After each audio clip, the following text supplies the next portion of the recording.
The first offspring of every womb belonged to God.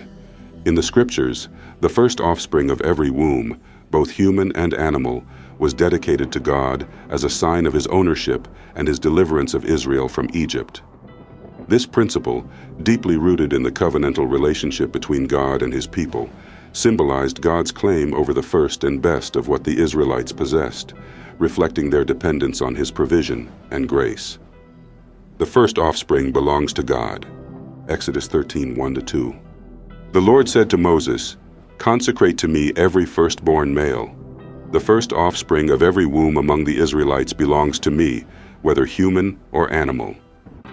God commands the Israelites to consecrate the firstborn to him. This act of dedication reflects the idea that the first and best of everything belongs to God as the rightful Lord and provider. The firstborn are a symbol of the entire nation's dependence on God's favor and protection. Exodus 13:12. You are to give over to the Lord the first offspring of every womb. All the firstborn males of your livestock belong to the Lord. This verse reinforces the requirement to dedicate the firstborn of both humans and animals to God. By offering the firstborn, the Israelites acknowledged God's sovereignty and his special claim on their lives and possessions, rooted in his deliverance of the firstborn during the Passover. Exodus 13:15. When Pharaoh stubbornly refused to let us go, the Lord killed the firstborn of both people and animals in Egypt.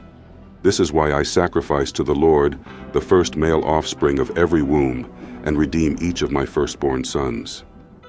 The dedication of the firstborn is closely tied to the Passover event, where God spared the Israelite firstborn but struck down the firstborn of Egypt. This practice serves as a continual reminder of God's deliverance from bondage, demonstrating how Israel's survival and prosperity were entirely dependent on his grace. The firstborn redeemed or dedicated. Numbers 18:15. The first offspring of every womb, both human and animal, that is offered to the Lord is yours. But you must redeem every firstborn son and every firstborn male of unclean animals.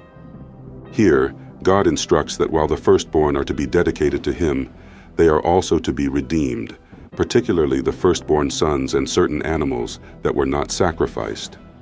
The redemption price symbolized the value and sanctity of the firstborn, while still acknowledging that they ultimately belong to God.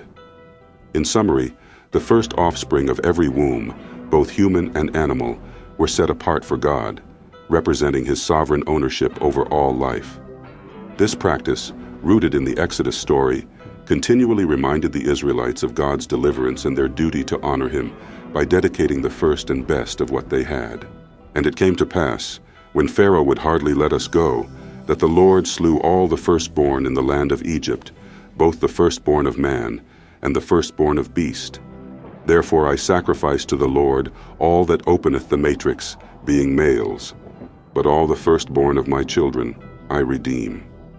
Exodus 13:15, KJV. That thou shalt set apart unto the Lord all that openeth the matrix, and every firstling that cometh of a beast which thou hast, the males shall be the Lord's. Exodus 13:12. KJV.